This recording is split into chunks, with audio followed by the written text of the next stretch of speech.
Salut à tous, j'espère que vous allez bien. Bienvenue sur ma chaîne au nouveau et ravie de vous revoir pour ceux qui me suivent depuis plus longtemps.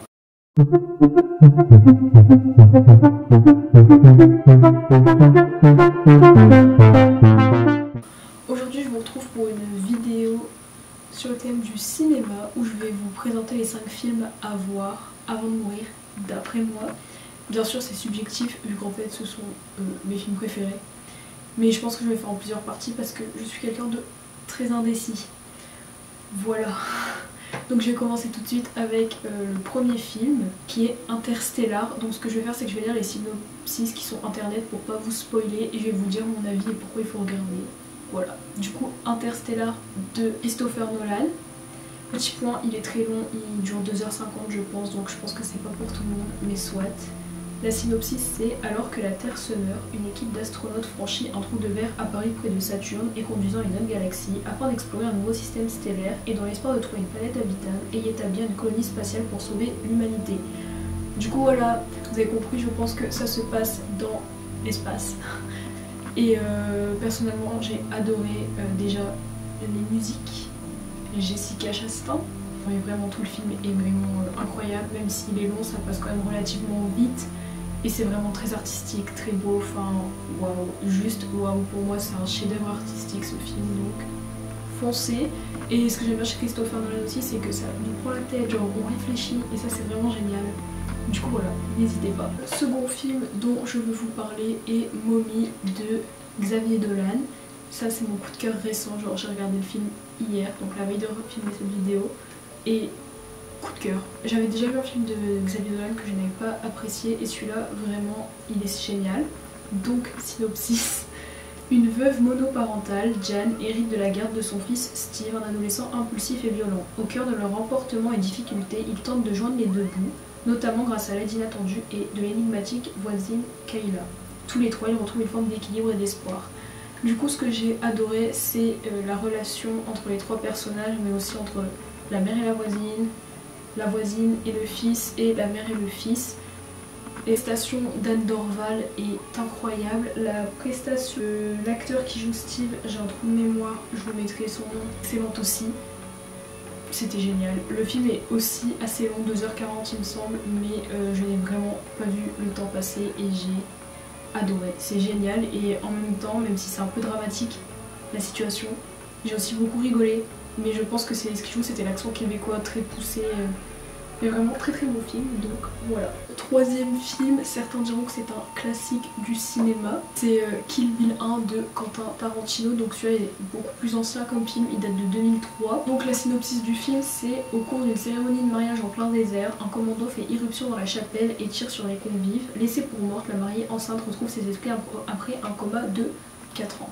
Du coup on va suivre cette mariée qui va vouloir se venger des assaillants. Et ce que j'ai beaucoup aimé, et je m'y attendais pas parce que Quentin Tarantino c'est pas un réalisateur qui m'attire plus que ça, et vraiment le style du film avec des fois on va insérer un peu des images comme de comics, un peu exagéré aussi hein, dans la façon de se battre, etc. Mais c'est ce que j'ai aimé, étonnamment.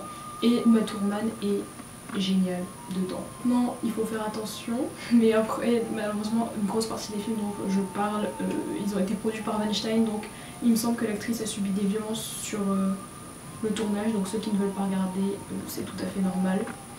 Et du coup voilà, malheureusement avec tous les films qui datent d'avant MeToo, c'est un peu le problème. Soit. Voilà, c'était pour vous prévenir. Après, vous connaissez sûrement également, mais vous ne l'avez peut-être pas vu, c'est Black Swan de Darren Aronofsky, je suppose. Sauf si c'est pas un américain, c'est pas Sky, c'est Ski ou Ski. Bref, vous avez capté. Donc, synopsis. Thomas Leroy, le directeur du New York City Ballet, est à la recherche d'une nouvelle danseuse étoile depuis qu'il a décidé de se passer des services de la titulaire Beth. Nina, depuis longtemps membre de la troupe, pense que son heure est venue. Une rivale inattendue se présente en la personne de la sensuelle Lily, nouvellement recrutée. Nina peut compter sur sa mère, Erika, une maîtresse femme qui contrôle sa vie, pour intervenir auprès de Thomas. Du coup,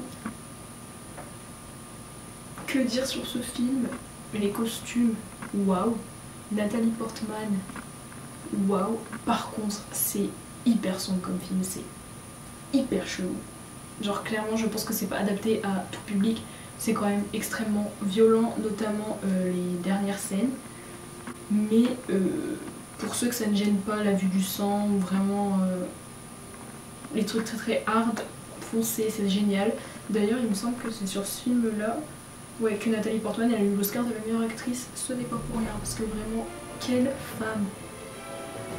Et enfin le dernier film dont je veux vous parler est Carol, mon film préféré, genre lui il est au-dessus de tous les autres je pense.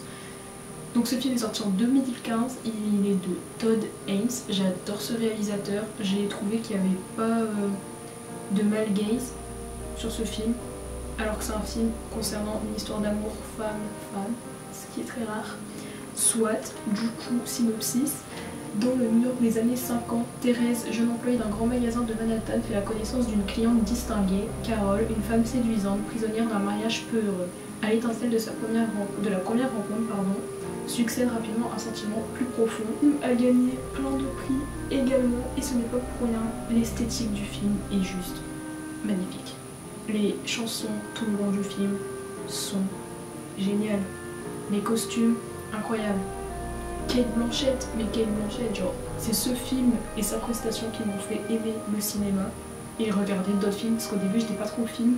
Et même Rooney Mara, vraiment incroyable, il y a une alchimie stupéfiante entre les actrices, enfin, pour moi il n'y a pas de faux pas, c'est une très belle histoire d'amour. Après voilà, faut aimer les films d'amour, je trouve pas ça si lent que ça non plus, mais voilà, c'est pas un film d'action, mais ce film est vraiment très beau.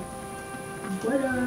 J'ai remarqué qu'effectivement il y a que des hommes comme réalisateurs, donc je ferai aussi une vidéo où je présente 5 films qui ont été réalisés par des femmes pour aussi les mettre à l'honneur. Mettez un pouce bleu, abonnez-vous, partagez et merci beaucoup de me suivre. Salut!